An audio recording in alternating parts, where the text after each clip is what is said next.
Salama, Salama, bien-aimé dans le Seigneur, c'est bien moi, votre chère sœur Déborah, l'humble servante du Seigneur et la vôtre aussi. Soyez puissamment bénis au nom puissant de Isaïa.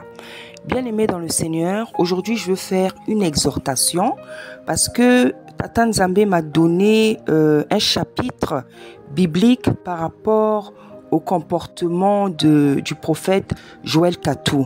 Voilà, j'avais déjà fait une vidéo sur lui, même deux. Et dernièrement, en fait, j'avais fait une vidéo sur lui par rapport au fait qu'il ait demandé 200 € pour une consultation de 10 minutes. Voilà.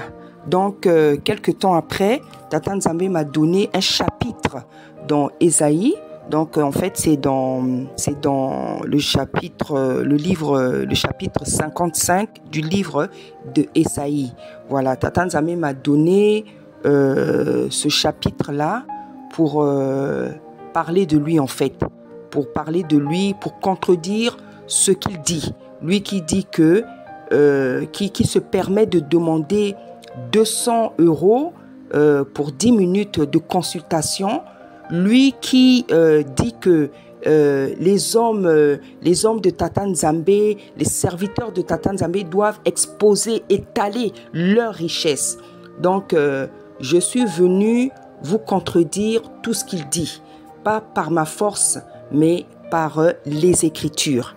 Voilà. Donc, nous allons commencer à lire le chapitre que Tata Nzambe m'a donné. Donc, le chapitre 55 dans le livre de Ésaïe. Et je veux exhorter progressivement. Voici ce que nous dit la parole. La parole nous dit, « Vous qui avez soif, venez aux eaux. Même celui qui n'a pas d'argent, venez acheter et manger. Venez acheter du vin et du lait. Sans argent, sans rien payer. Pourquoi pesez-vous de l'argent pour ce qui ne nourrit pas? Pourquoi travaillez-vous pour ce qui ne rassasie pas? Écoutez-moi donc, et vous mangerez ce qui est bon, et votre âme se délectera de mes mets succulents. Prêtez l'oreille et venez à moi. Écoutez et votre âme vivra. Je traiterai avec vous une alliance éternelle pour rendre durable mes faveurs envers David. Voici, je l'ai établi comme témoin auprès des peuples, comme chef et dominateur des peuples.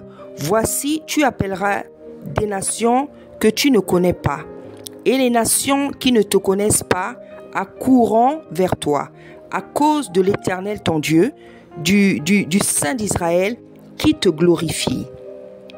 Cherchez l'Éternel pendant qu'il s'y trouve. Bon, je vais un peu m'arrêter là pour qu'on puisse commencer notre exhortation et après, on va continuer à lire jusqu'à la fin du chapitre. Voici ce que Tata Nzambe nous dit. Tata Nzambe nous dit dans sa parole, « Vous tous qui avez soif, venez aux eaux. Vous tous qui avez soif. » Bien-aimé, à ton avis, de quelle soif parle-t-on ici? Vous tous qui avez soif, venez aux eaux, même celui qui n'a pas d'argent. Vous savez très bien que pour manger dans ce monde-là, pour manger, pour boire de l'eau, pour boire du jus, pour acheter du pain, pour acheter un habit, pour s'acquérir quelque chose dont on a besoin, il faut payer, il faut acheter. Pour manger du pain, il faut acheter le pain. Pour boire de l'eau, il faut acheter l'eau. Pour manger ce que tu as envie de manger, il faut acheter. Mais ici, on nous dit, vous tous qui avez soif, venez aux eaux, même celui qui n'a pas d'argent, venez acheter et manger. Venez acheter du vin et du lait sans argent, sans rien payer. Donc, bien-aimé, comme tu le sais, comme tu l'as compris, il ne s'agit pas de l'eau physique. Il s'agit de la parole de Tata Nzambe. Parce que l'eau symbolise la parole. C'est pour ça que Tata Nzambe dit, venez aux eaux, venez acheter, venez manger gratuitement. Parce que bien aimé, il n'y a que Tata Nzambe qui sait donner les choses gratuitement sur la terre. Il n'y a que lui qui sait donner gratuitement. C'est son habitude de donner les choses gratuitement. Il a fait, il a démontré, il nous a prouvé ceci en se sacrifiant à la montagne de Golgotha. Il nous a donné, il a versé son sang. Il nous a donné sa vie afin que nous soyons heureux sur la terre, afin que nous ne manquions de rien, afin que nous ayons tout ce dont nous avons besoin. Parce que lorsqu'il a donné sa vie, lorsqu'il a fait verser son sang, il a accepté de faire verser son sang, nous avons tout obtenu. C'est pour ça qu'il a crié à la montagne, il a dit « Tout est accompli ». Tout est accompli, c'était quoi? C'est-à-dire, à travers sa mort, à travers la coulée de son sang, à travers sa crucifixion, tu as tout obtenu. Tu as obtenu la guérison, tu as obtenu la paix, tu as obtenu la joie, tu as obtenu l'argent, tu as obtenu la santé, tu as obtenu tout ce dont tu as besoin sur la terre. Tu as obtenu tes projets, tu as obtenu la réalisation de tes désirs, de tes envies. Si elles sont pures, si elles sont nobles, bien sûr, si elles plaisent, si elles vont dans le sens de la parole de Tata Nzambe, tu as tout obtenu. Et si tu te bats, tu obtiens la vie éternelle. Parce que, bien-aimé, la vie éternelle, même si tu as rêvé que tu as été enlevé ou je ne sais pas quoi, ce n'est pas une garantie. Ce n'est pas parce que même Tata Nzambe t'a dit que tu t'es rêvé que tu étais au paradis, que tu vas te permettre de faire n'importe quoi sur la terre. Le salut, ce n'est pas une garantie. La vision du salut, le songe de ton salut, de ton enlèvement, je ne sais pas, ce n'est pas une garantie. Tu dois te battre sur la terre pour garder cette promesse-là. Parce que le salut, c'est même une promesse. Parce que tu peux perdre ton salut. Donc, bien aimé, nous voyons ici qu'il ne s'agit pas de l'eau que nous buvons depuis notre robinet. Il ne s'agit pas de l'eau que nous allons acheter au Super U, à Leclerc, à Euromarché, à Monoprix. Il ne s'agit pas de cette eau-là. Il s'agit de l'eau de vie, celle qui donne la gloire, celle qui donne le bonheur, celle qui donne la paix, celle qui te guérit, celle qui te délivre, celle qui change ta vie, celle qui te fait rentrer dans la gloire de Tata Nzambe, celle qui te donne la santé, celle qui te donne le bonheur, celle qui est capable de tout te donner, la parole de Tata Nzambe. Parce que sa parole, c'est lui-même. Sa parole, c'est lui-même. Donc Tata Nzambe, il dit, venez tous, vous qui avez soif. Vous tous qui avez soif, venez aux eaux. Aux eaux, donc venez chez moi. Venez chez moi. Venez dans ma présence. Venez vers moi. Même celui qui n'a pas d'argent.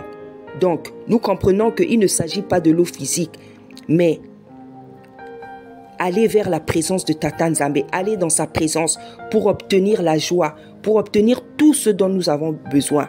Venez acheter et manger. Venez acheter du vin et du lait, sans argent, sans rien payer. Donc le vin, c'est l'esprit de Dieu, l'esprit de Tata Nzambe. Le lait, vous le savez, c'est la bénédiction. Parce que Tata Nzambe a dit à Josué, je vous ferai rentrer dans un pays où coule le lait et le miel. Donc nous savons que le miel, le lait, c'est l'abondance. C'est le symbolisme parfait de la bénédiction, de l'abondance. Donc Tata Nzambe nous dit que non seulement en venant vers lui, nous avons l'eau, nous pouvons obtenir l'eau, donc la parole. Mais nous obtenons aussi le lait, qui est la bénédiction. Regardez le lait quand il coule. Regardez le lait, comment c'est beau. Regardez la crème des vaches, des brebis, comment c'est beau.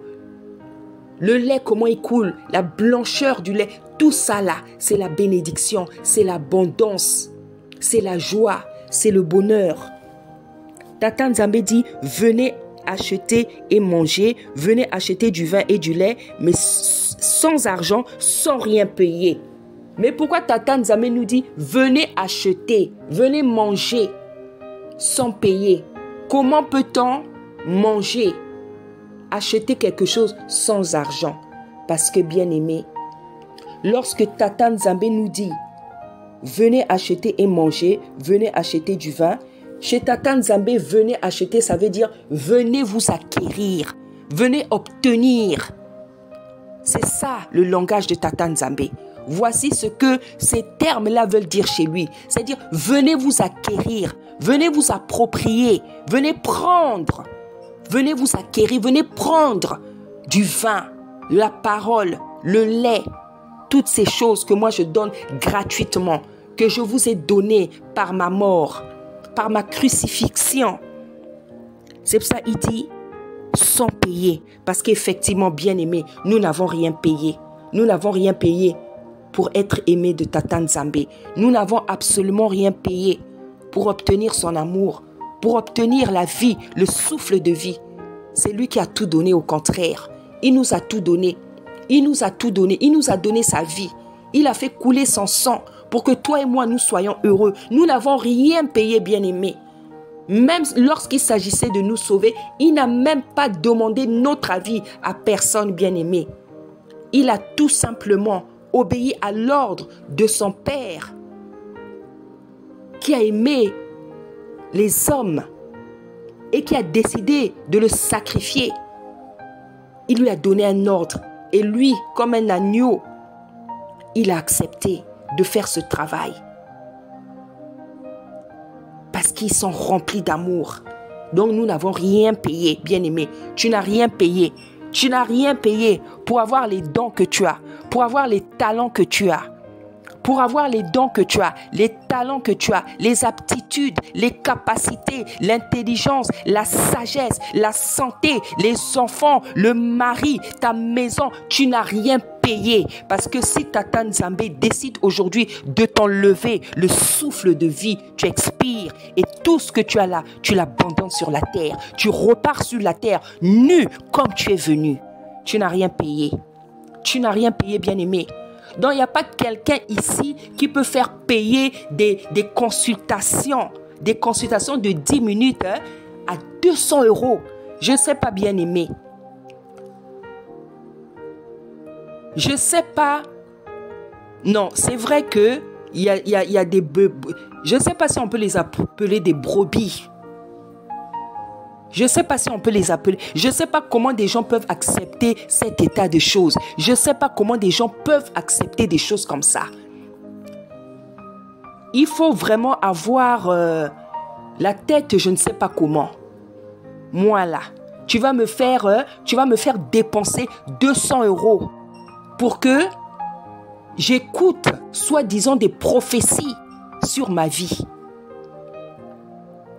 Parce qu'à partir du moment où tu demandes 200 €, tu es déjà dans le faux. Tu es déjà dans le faux. Tu es déjà dans le faux. Parce qu'on n'a pas vu dans la Bible un prophète qui a demandé de l'argent. Qui a demandé de l'argent pour faire un miracle. On n'a pas vu ça. On n'a pas vu ça. Nous n'avons pas vu ça. Nous avons l'exemple de Élie ou Élisée qui est venu chez la veuve, qui a demandé à manger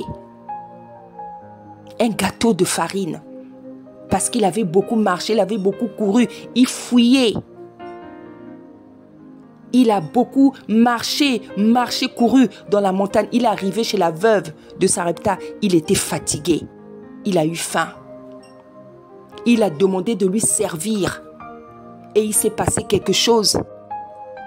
L'enfant était mort. Il a fait ce miracle. Mais c'est pas il a demandé à être payé pour faire un miracle. Ce qui s'est passé, il savait même pas que ça allait se passer. Mais c'est Tata Nzambe qui avait permis ça. Comment dire, Tata Nzambe qui savait que ceci allait se passer. Il a voulu d'abord que l'homme de Dieu, l'homme de Tata Nzambe soit béni. Et que la veuve voit le miracle pour qu'elle croit que c'était un serviteur de Tata Nzambe. Voilà ce qui s'est passé. Mais nous n'avons pas vu dans la Bible quelqu'un qui viennent demander. Les prophètes de la Bible qui ont demandé de recevoir quelque chose avant de prophétiser. Donc, ce genre de personnes-là, non seulement tu es dans le faux, et comme tu es dans le faux, ce que tu vas dire aussi, ça ne sera que du faux, ça ne sera que du mensonge. Parce que lorsque quelqu'un a besoin d'entendre des choses sur sa vie, il faut que ça soit la vérité. Mais quand toi-même déjà tu es faux, qu'est-ce que tu vas donner aux gens? Parce qu'on ne donne que ce qu'on a. Si tu as le mensonge en toi, si tu as le vol en toi, tu ne vas donner aux gens que du mensonge, donc des fausses prophéties. Des fausses prophéties. Hein? Nous voyons en Israël, lorsque les gens avaient besoin des prophètes, même lorsque le roi avait besoin, les gens allaient chercher le prophète, ils allaient le voir. Ils allaient le voir. Le roi faisait chercher le prophète quand il en avait besoin, quand il avait besoin d'avoir des informations, quand il y avait par exemple une guerre. Donc les gens allaient vers le prophète parce que les gens savaient que Tata Nzambe parlait au prophète. Ce n'est pas le prophète qui organisait des réunions pour donner des fausses prophéties mensongères, pour ruiner les gens, pour voler l'argent des gens. Ce n'est pas comme ça que ça se passait. Les gens allaient. Et même si les gens allaient avec un présent, parce qu'on dit qu'on ne pouvait pas aller chez un prophète les mains vides. Mais ce n'est pas le prophète qui demandait.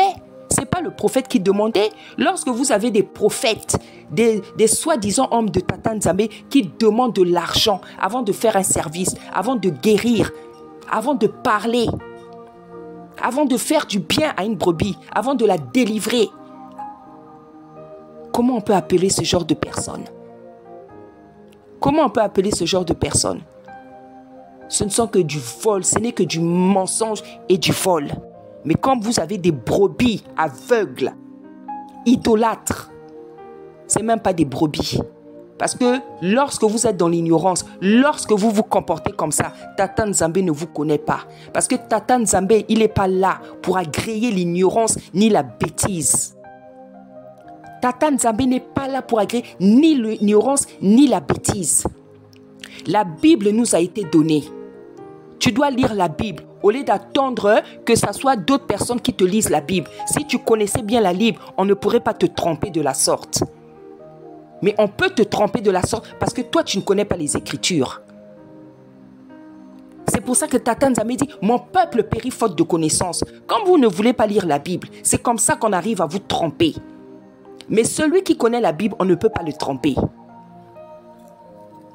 Donc Tata Nzambe nous dit, venez acheter le vin. Le Seigneur nous dit, venez sans rien payer. Donc il s'agit de bénédiction spirituelle. Parce que c'est lui qui a l'habitude de nous donner des choses gratuitement. Il nous a donné la vie. Il nous a donné sa vie gratuitement. Nous ne lui avons rien demandé. Nous ne lui avons rien demandé. La Bible dit même qu'il nous a aimés avant que nous l'aimions. Donc tout ce qu'il a fait dans notre vie, tout ce qu'il fait dans notre vie, nous n'avons même pas besoin de lui demander. Parce que lui-même, il a pris la décision de mourir pour nous. On n'a pas besoin de lui demander quelque chose. Parfois, même quand tu reçois des bénédictions, quand tu es béni, tu n'as même pas besoin de lui demander parce que lui, il sait qu'il doit te bénir. Il ne te bénit pas à cause de ta beauté. Il ne te bénit pas à cause de tes beaux yeux. Il ne te bénit pas à cause de ton sourire. Il ne te bénit pas à cause de ta sagesse. Il ne te bénit pas à cause de ton intelligence. Il ne te bénit pas à cause de ta droiture. Il ne te bénit pas à cause de ta sanctification. Il te bénit parce qu'il a aimé le monde. Il a aimé les gens. Il a aimé les hommes. Il a pris la décision de son propre chef d'accepter de mourir pour les hommes. Il ne nous bénit pas à cause de nos droitures, à cause de notre sagesse, à cause de notre sanctification, comme il nous est dit dans Job. Qu'est-ce qu'il a à faire avec nos droitures? Qu'est-ce qu'il a à faire avec notre sanctification? Tata Nzambe nous bénit parce qu'il est Tata Nzambe, parce qu'il est droit, parce qu'il est juste, parce qu'il est bon, parce qu'il est merveilleux, parce qu'il est fidèle, parce qu'il est puissant, parce qu'il est le créateur du ciel et de la terre. Voilà pourquoi il nous bénit. Pas à cause de nos droitures, pas à cause de nos œuvres. Donc, il n'y a pas quelqu'un qui a le droit de venir vous mentir aussi facilement. Vous sortez l'argent de vos poches, 200 € pour donner à une personne qui vous ment, qui vous vole depuis des années. Vous lui donnez et vos vies ne changent pas. Et vous ne recevez rien. Vous ne recevez que la malédiction parce qu'on ne donne que ce qu'on a. Si tu vas donner l'argent à un voleur, à quelqu'un qui vous vole, qui vous ment, tu vas recevoir quoi en retour? Tu vas recevoir quoi en retour? Parce que la Bible dit qu'on ne donne que ce qu'on a.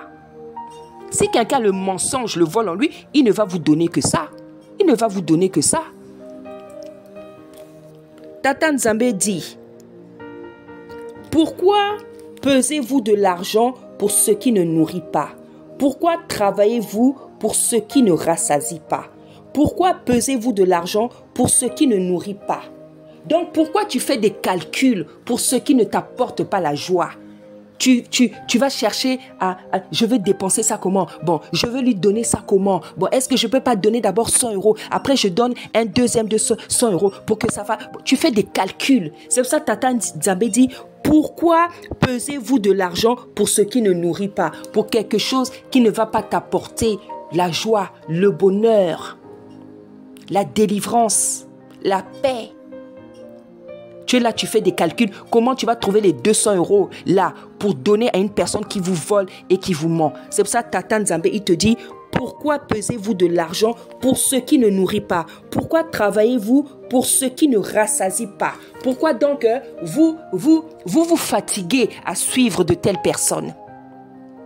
Pourquoi vous vous fatiguez à suivre de telles personnes? Pourquoi vous restez au pied de telles personnes?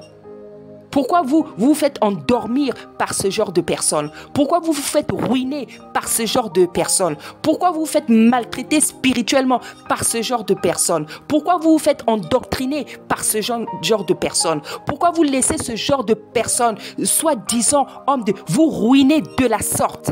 Comme si Tata Nzambe ne vous avait pas donné un cerveau, comme si Tata Nzambe ne vous avait pas donné une intelligence pour réfléchir. Même les animaux réfléchissent. Un animal, tu vas voir avant de traverser, c'est une voiture là, tu vas voir comment il va réagir. Il va soit attendre que la voiture passe, soit il va passer vite. Parce que lui aussi, l'animal réfléchit. Mais toi, tu n'es pas un animal. Comment tu peux accepter de choses comme ça? Sortir 200 € pour une consultation de 10 minutes. On voit que vous ne connaissez pas la parole. On voit vraiment que vous ne connaissez pas la parole. Et il dit consultation prophétique. Hein? Les pasteurs qui ont l'habitude de dire, oh, réunion prophétique, réunion des miracles, réunion de... C'est comme si c'est eux qui vont décider qu'est-ce qui va se passer ce jour. S'il y a la délivrance, s'il y a le miracle, s'il y a les prophéties, c'est comme si c'est eux qui vont décider. C'est là où on voit comment les gens ont l'esprit du mensonge. Hein? Lorsqu'il y a une assemblée, lorsqu'il y a une réunion d'enfants de Tata Nzambe, c'est l'esprit de Tata Nzambe qui décide, qui opère. C'est lui qui opère. Donc on ne peut pas savoir qu'est-ce qui va se passer. S'il y a des prophéties, nous on ne le sait pas. S'il y a des miracles, on ne le sait pas. S'il y a des guérisons, on ne le sait pas. C'est l'esprit de Tata Nzambe qui opère. Donc quand vous entendez, oh, miracle de guérison, réunion de conférences, je ne sais pas, séminaire de guérison, séminaire de prophétie, séminaire de... Mais attendez, comment l'homme peut-il décider qu'est-ce qui va se passer? Ça, c'est vous qui dites. Où est l'esprit? Où est la place de l'esprit? Où est la place de l'esprit? Parce que le jour que tu fais un service, vous vous assemblez, vous faites des réunions, des séminaires, je ne sais pas. Comment toi, tu vas savoir que Tata Nzambe va parler? Comment tu sais qu'il y aura des prophéties? Comment tu sais qu'il y aura un miracle? Comment tu sais qu'il y aura... Tu ne sais rien. Parce que c'est l'esprit. C'est lui qui opère. Donc on ne peut jamais dire, oh, séminaire de guérison, séminaire. Non. Parce que ce n'est pas nous qui décidons. Tata Nzambe peut ne pas parler. Parce qu'il y a le péché dans l'assemblée. Tata Nzambe peut, son esprit peut ne pas opérer des miracles parce qu'il y a le péché. C'est là où on voit le mensonge. Comment dire, l'antidoctrine. Hein? On n'a pas vu dans la Bible des serviteurs, des prophètes qui ont dit, venez, il y aura les guérisons, il y aura la délivrance. Non. c'est l'esprit. C'est l'esprit qui opère des miracles dans sa souveraineté. Donc sortez un peu de l'ignorance, bien-aimés. Sortez un peu de l'ignorance. Pourquoi travaillez-vous pour ce qui ne rassasie pas?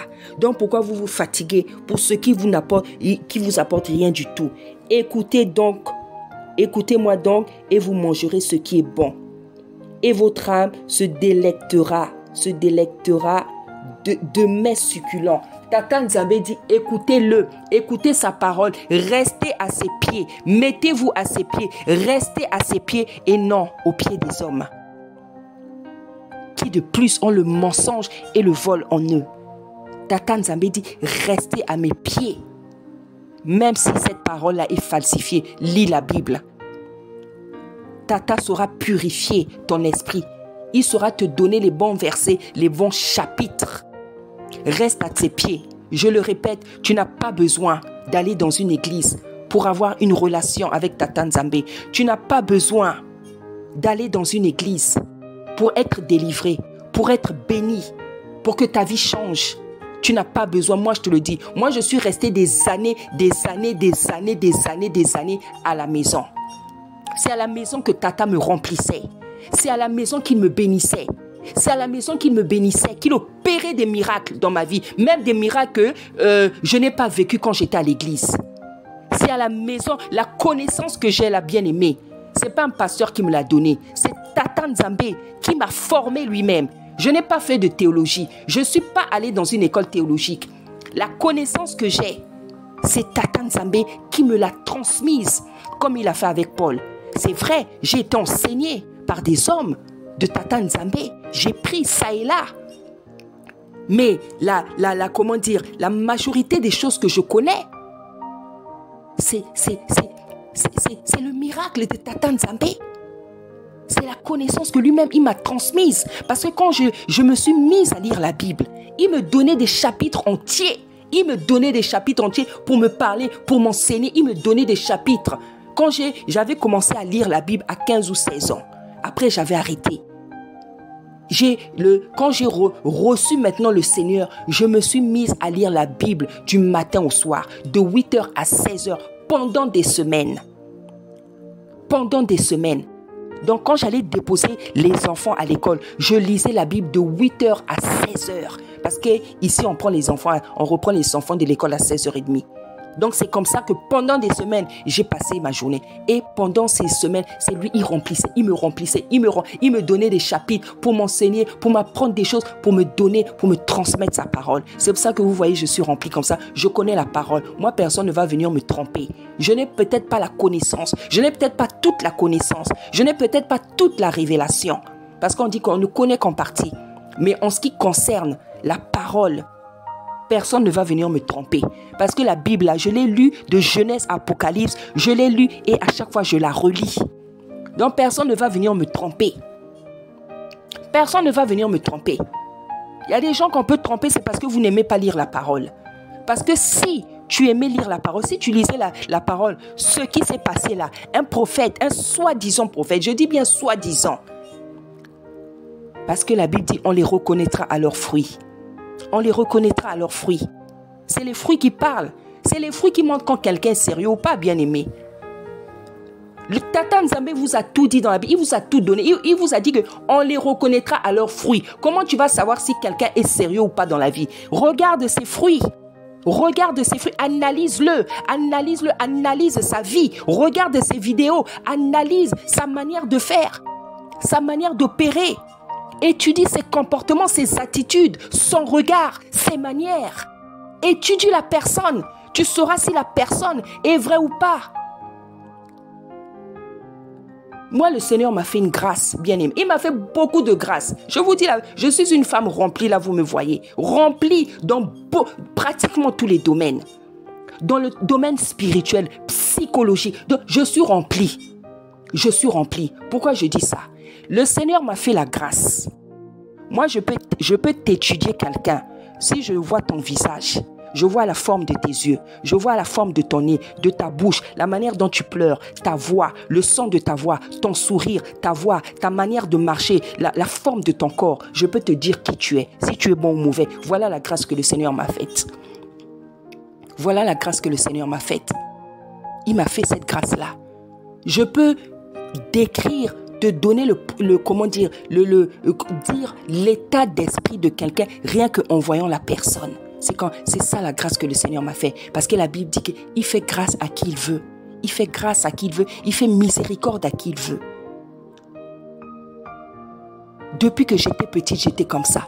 Je peux te dire quelqu'un, si la personne est droite ou pas, si la personne est bonne ou pas. Tata Nzambe m'a fait cette grâce-là. Et tu dois avoir l'esprit du discernement.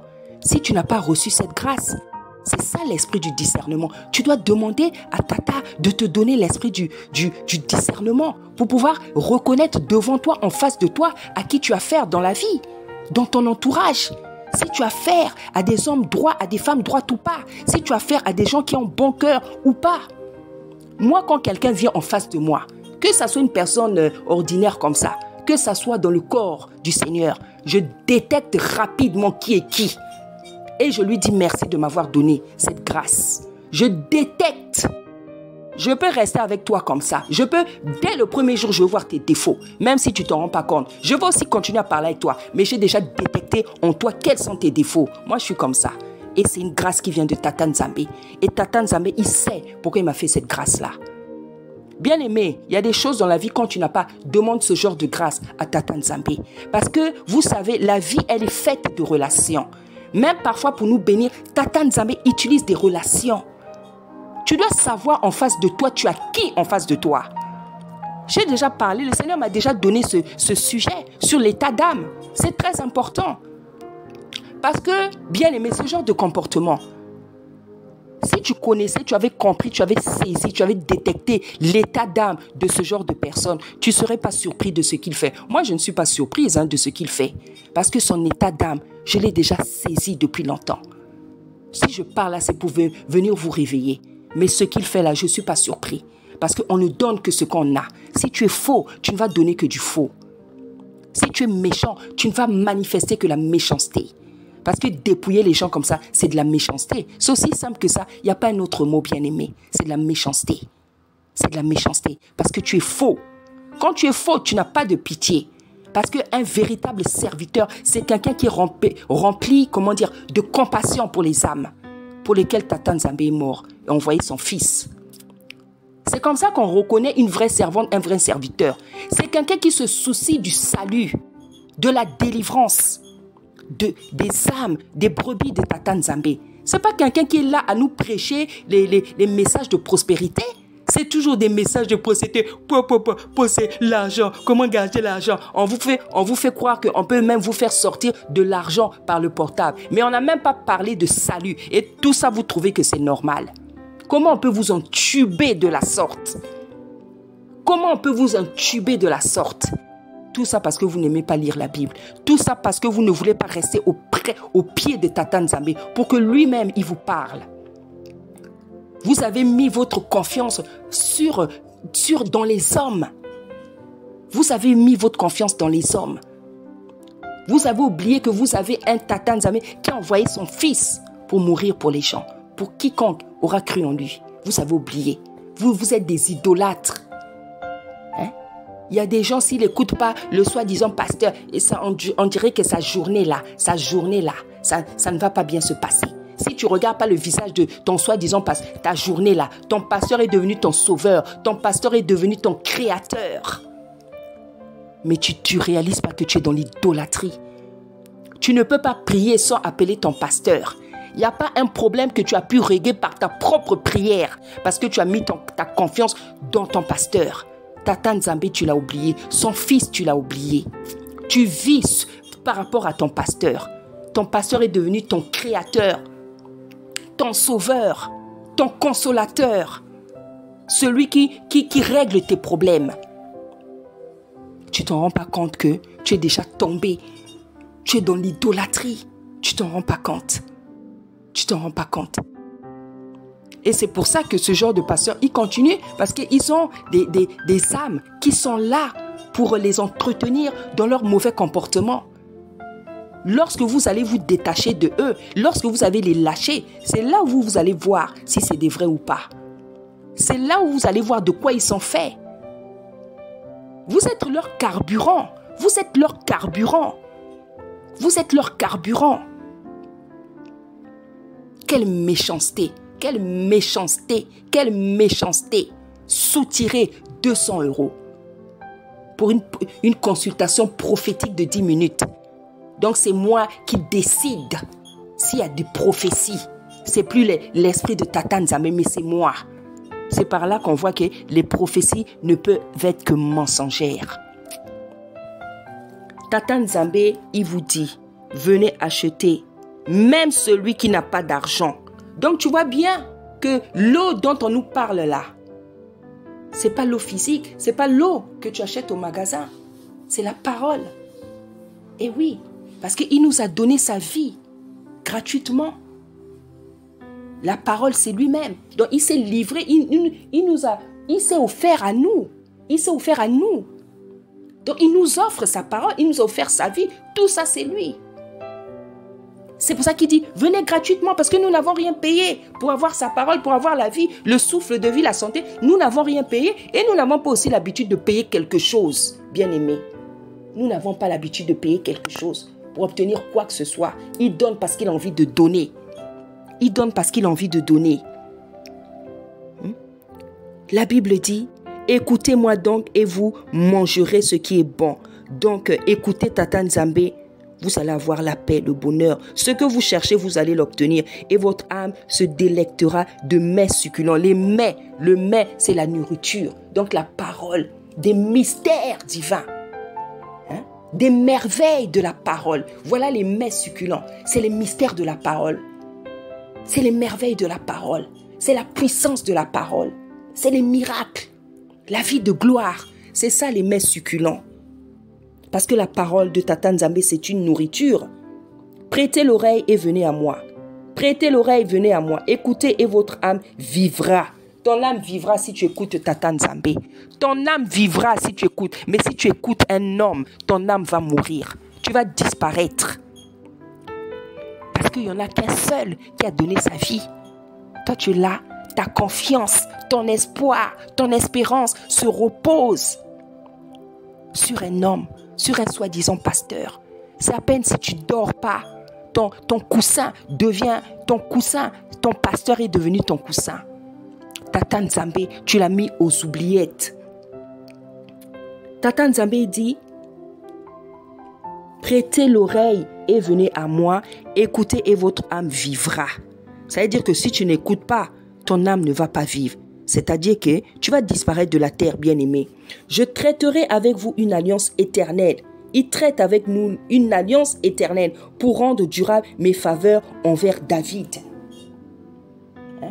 Donc, il parle de descendance, de descendance de prospérité. La promesse qu'il a faite à Abraham, à Isaac, à Jacob, tout ça, elle s'éternise si tu l'écoutes, si tu as ses pieds.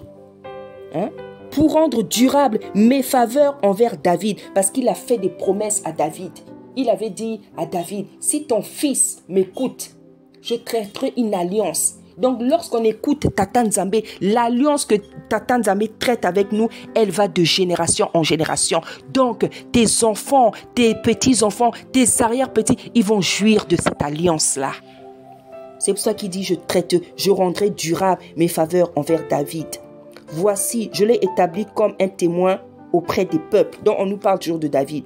Comme chef et dominateur des peuples. Voici, tu appelleras des nations que tu ne connais pas. Et les nations qui ne te connaissent pas accourront vers toi, à cause de l'Éternel, ton Créateur, du Saint d'Israël, qui te glorifie. Voilà ses promesses lorsque nous sommes à ses pieds, lorsque nous écoutons sa parole, lorsque nous pratiquons sa parole, lorsque nous sommes à ses pieds et non aux pieds d'un pasteur, d'un prophète, de je ne sais qui.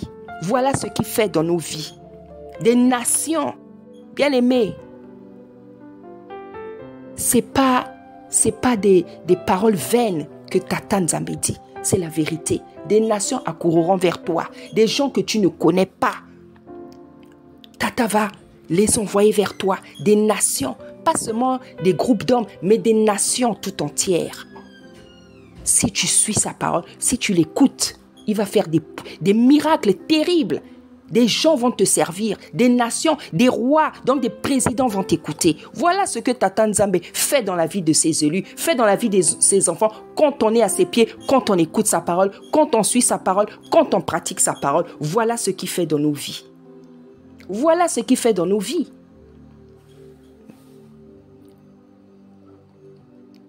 Cherchez l'Éternel pendant qu'il se trouve. Invoquez-le tandis qu'il est prêt. Donc cherchez-le pendant qu'il est encore là. Parce qu'il y a un moment donné, on nous dit que il ne sera plus là. La Bible nous dit qu'il y a un moment donné, on va chercher la parole. On ne va plus la trouver. Parce que Tata Nzambe aura tellement parlé, il aura tellement envoyé des gens sur la terre, des prophètes, des prophétesses, des vrais bien sûr. Et que quand les gens n'écoutent pas, à un moment donné, il n'y aura plus la parole. Vous savez, moi j'ai déjà rêvé ça. Hein? Moi j'ai déjà rêvé ça. Une fois, j'ai fait un rêve, j'ai vu des gens que je connaissais. Et j'étais allé acheter le pain. Le pain, c'est la parole. J'ai acheté le pain, mais il n'y en avait pas assez pour toutes les personnes qui étaient venues vers moi. Il n'y en avait pas assez. J'ai compris que c'est cette parole-là qui va se manifester. Le Seigneur, il a dit, il y a un moment donné, les gens vont chercher la parole, mais ils ne vont plus l'entendre. Parce qu'il y a un moment donné, la parole ne sera plus prêchée. Hein? Il y a un moment donné, la parole ne sera plus prêchée. Parce que les gens, beaucoup de gens n'ont pas écouté. Beaucoup de gens ne veulent pas écouter la voix de Tata Nzambe. Et à un moment donné, il va retirer sa parole. Et les gens vont la chercher, mais ils ne vont plus la trouver. Moi, je vous dis, j'ai déjà rêvé ça. J'ai déjà rêvé ça. J'avais acheté le pain, je voulais faire le partage, mais il n'y en avait pas assez pour tout le monde. Il n'y en avait pas assez. C'est la parole, bien-aimée. Donc, Tata Nzambe nous dit, cherchez l'Éternel pendant qu'il se trouve. Donc, pendant qu'il est encore là, cherche-le. Ne cherche pas un homme de Tata Nzambe, surtout s'il est faux. Cherche Tata Nzambe lui-même, pendant qu'il est encore là. Invoquez-le tandis qu'il est prêt. Il est encore près de vous, bien-aimé. Cherchez-le. Arrêtez de vous attacher à des hommes. Arrêtez de vous attacher à des hommes. Arrêtez de mettre votre confiance sur des hommes. Arrêtez de mettre votre confiance sur des hommes. Invoquez-le tandis qu'il est encore près. La Bible nous dit qu'il est encore près de nous, bien-aimé. Un jour, il ne sera même plus près. Il sera loin et il ne sera carrément plus là. Donc, il faut arrêter de rêver. Que le méchant abandonne sa voie. Si tu es dans le péché, abandonne ton péché. Tous les jours, Tata Nzambe parle. Il te dit ce que tu dois faire dans ta vie. Il a suscité des prophétesses, des prophètes, des servants, des serviteurs à qui il donne des messages pour te dire arrête ceci, arrête ceci. Mais tu ne veux pas abandonner ton péché. Tu ne veux pas abandonner ton péché. Que le méchant abandonne sa voie et l'homme d'iniquité ses pensées. L'homme d'iniquité ses pensées. Parce que Tata Nzambe dit dans sa parole, il a horreur des pensées iniques. Les pensées iniques, c'est quoi? C'est des pensées de péché. C'est-à-dire tu es là assis, tu es en train de penser à des mauvaises choses, en train de maudire les gens, en train de jalouser les gens, en train de mal parler des gens, en train de penser des... C'est ça les pensées iniques. La Bible dit qu'il en a horreur. Tu es là, parfois tu es calme. On dit de toi que oh, tu es une personne calme. Au fond, ton calme là cache beaucoup de mauvaises pensées, beaucoup de jalousie, beaucoup d'envie, beaucoup de jalousie. Vous savez, être calme, hein, c'est une qualité. Hein? Mais les personnes qui sont trop calmes là, les gens qui ne parlent jamais beaucoup là, il faut s'en méfier.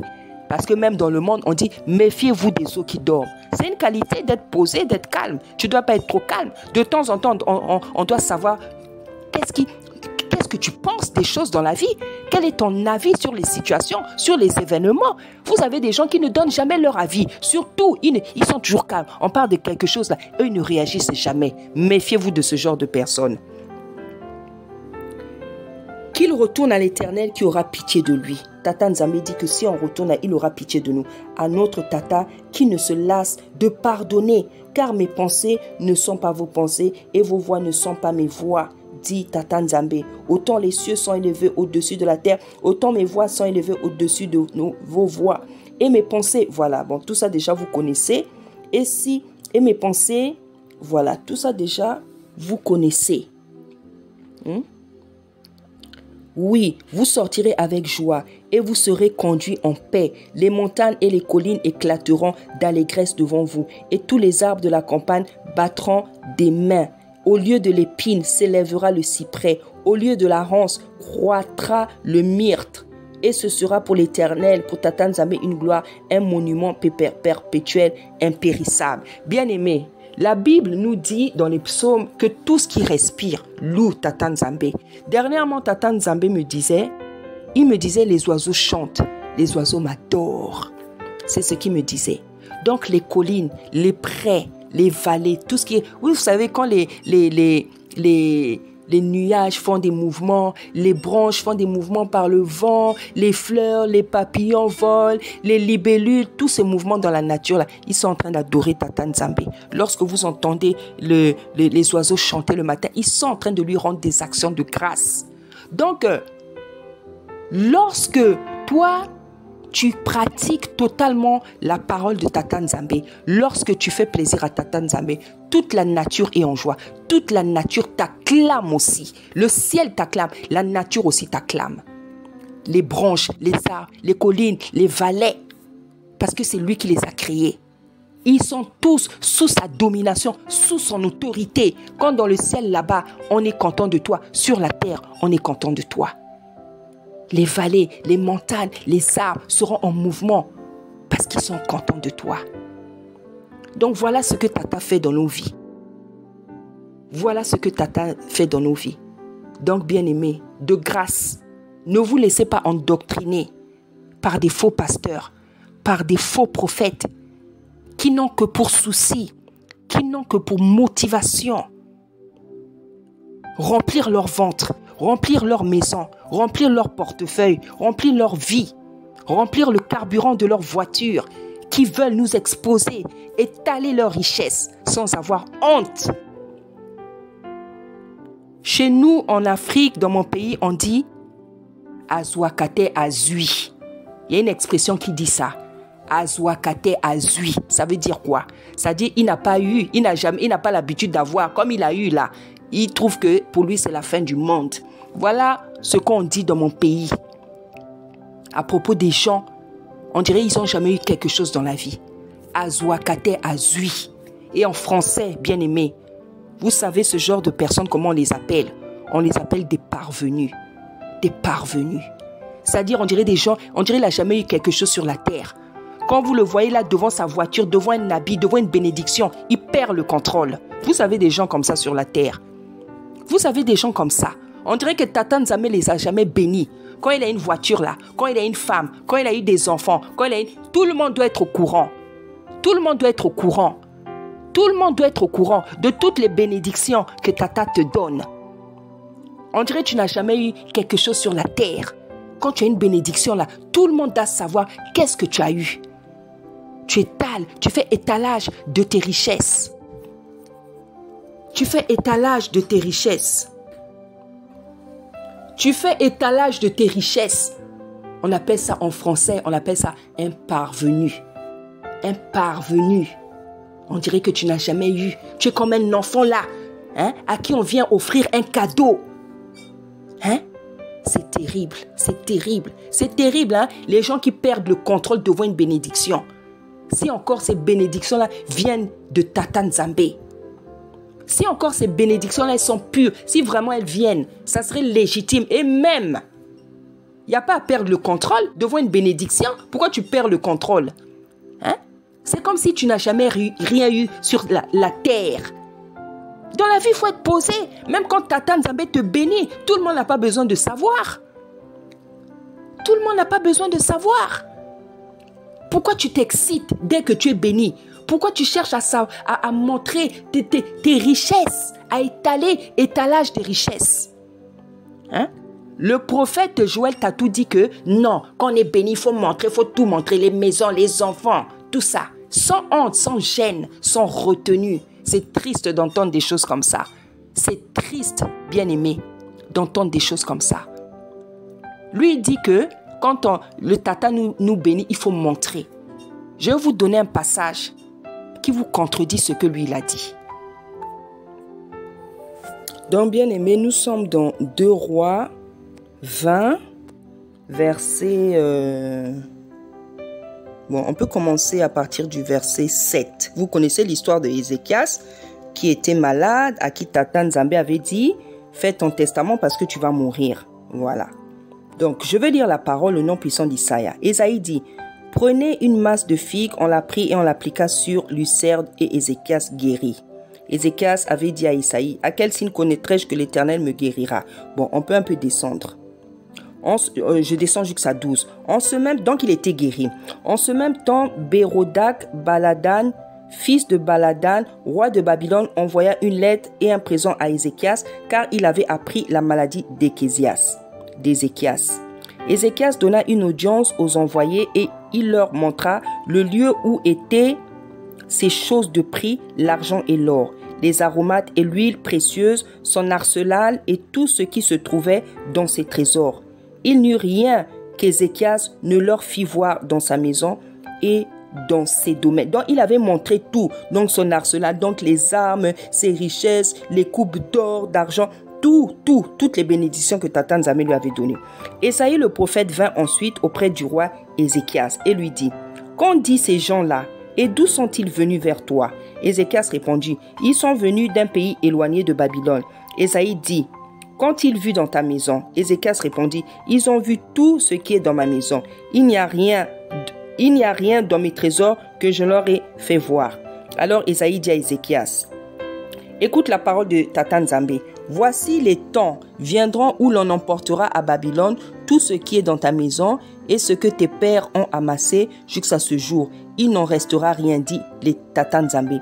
Et l'on prendra de tes fils qui seront sortis de toi, que tu auras engendrés, pour en faire des eunuques dans le palais du roi de Babylone. » Ézéchias répondit à Ésaïe, « La parole de l'Éternel que tu as prononcée est bonne. » Et il ajouta, « N'y aura-t-il pas paix et sécurité pendant ma vie ?» Le reste des actions des... Voilà, vous pouvez terminer jusqu'au 21. Lui, le prophète Tatou, qui dit que c'est bon d'exposer ses richesses. Nous voyons qu'est-ce qui s'est passé avec Ézéchias. Ézéchias a fait la même chose que lui. Il a exposé. Parce que le Joël Tatou, monsieur Joël Tatou, il est là à exposer ses voitures. Oh, la voiture noire. Oh, sa femme. Il parle même plus de sa femme que de Tata Nzambe. Regardez l'idolâtrie. Il est là à glorifier sa femme. Iman ceci, Siman cela. Elle est devenue son Dieu, son créateur. Il passe plus son temps à glorifier sa femme. Bien-aimé, c'est malheureux cette idolâtrie. Tu idolâtres ta femme. Tu idolâtres les richesses. Toi, tu ne rends pas gloire à la grandeur de Tata Nzambe. Tu es là à étaler, à idolâtrer ta femme, à idolâtrer tes richesses. Voilà ses comportements à lui. Voilà ses comportements. Hein? On dirait quelqu'un qui n'a jamais eu sur la terre. On dirait quelqu'un qui n'a jamais eu rien sur la terre. Vous avez vu ce qui est arrivé à Ézéchias. Et Ézéchias a fait étalage de ses richesses. Je viens de vous lire le passage. Toi qui ne connaissais pas le passage, voilà ce que moi je te fais découvrir dans la parole de Tata Nzambe. Tata Nzambe l'a repris. Tata Nzambe l'a frappé. Regardez comment Tata Nzambe l'a frappé.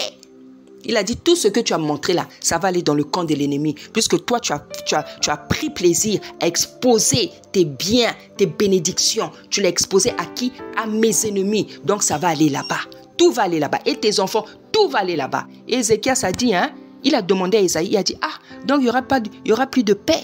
Donc, il n'y aura plus de paix dans ma vie. Hein? Parce que quand tu ne te comportes pas bien dans la vie, bien-aimé, Tata Nzambe, il va t'enlever la paix. Il va t'enlever la paix. Il a dit dans sa sainte parole, je détruis comme la teigne ce que vous avez de plus cher. Tout ce que tu aimes là, on va te prendre ça. Quand tu n'es pas droit, quand tu ne crains pas Tata Nzambe, quand tu penses que le ministère, c'est pour les m'as-tu vu, pour faire étalage des richesses, pour faire le clown, pour faire des cirques, des théâtres. Quand c'est comme ça que tu considères le ministère, quand tu blagues avec le ministère, quand tu blagues avec la pelle, tu veux faire de l'appel, des cirques, des théâtres, de la distraction pour distraire les gens, pour distraire le peuple. Hein? Oh, Simeon, c'est ci. Oh, Simeon, c'est là. Comme si tu étais le seul homme sur cette terre, serviteur, avoir une femme. Il y a des serviteurs ici, on ne connaît même pas leurs femmes. Tellement ils sont discrets, tellement ils se respectent. Toi là, toutes les minutes, c'est mal, c'est mal. Idolâtre.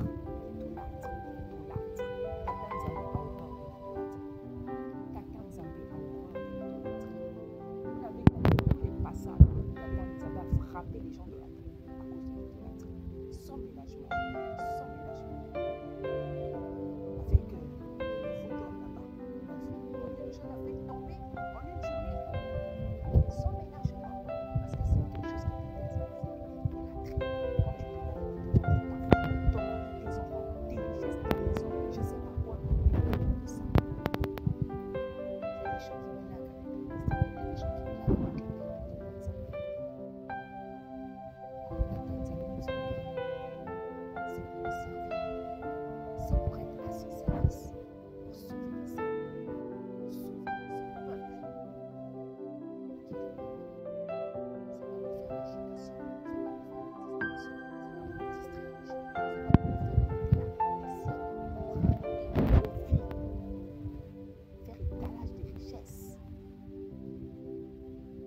Il y a des gens qui viennent à la des gens qui viennent à la